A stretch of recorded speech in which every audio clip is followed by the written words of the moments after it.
Okay, guys, welcome to Tuesday's directions. We're still just working on the paper. So yesterday, you guys were supposed to do number one and number two, but for today, the question we're just going to answer is number three. So if you just answer number three today, you're still staying on pace with us.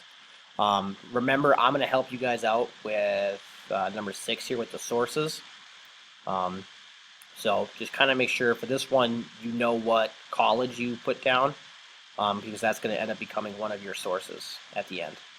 So today it's explain the education required to get into the career, what kind of degree, where would you go to school and for how long, what would the cost of school be. So this one's a little bit more challenging because it's multi-steps. So first thing is you figure out what kind of degree you need. Okay, and that will be in the MCIS website. It'll let you know. I'll just use me an example here. So for me, I knew that I wanted to be a teacher, and I don't just go get a teaching degree. There's actually a specific degree. It's in education. So it's not always going to be the exact name as your job, but it might be something similar, like mine. So I need to get an education degree. Where do I go for that? Well, I need to figure out what schools offer education degrees. Luckily for me, like I said before, a lot of schools do. So I'm going to choose a school that I went to. So I'll say I want to go to school at Winona State University. And for how long? Well, I need to get a bachelor's degree. And I know that a bachelor's degree takes 4 years. So I'll be going there for 4 years. Now the next question is, what will the cost of school be?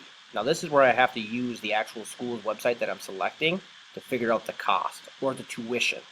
Okay, so figure out the tuition that it's going to cost you per year, and then just times that by how long you're going to school. So for Winona State, I think when I was there, it was like $7,000 a year times 4, $28,000. Even Mr. Lorden can do that math. Okay, and so I'll just type that out.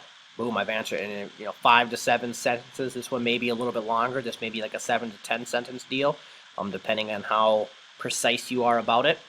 And then make sure to bookmark the website that you use, because this is going to be one of your sources that you need. One of your 3 will be the actual college website that you selected. And if your job does not require college education, well then this is a really easy question for you, okay? Because then you don't really have to do too much. Okay, so if you're somebody who doesn't need a college degree for their occupation, then this paragraph may be one of your shorter ones in your paper. All right. If you want to, you can move on and start working on number 4. What personal qualities does this career require, and why do you think you'll be good at this career? Again, this is just you kind of planning ahead and seeing what kind of qualities do you think a person in this career would require, and why you'll be good at it. All right. So number 3 for sure, get done today. You can move on to number 4 if you want, but you do not have to. It's your call.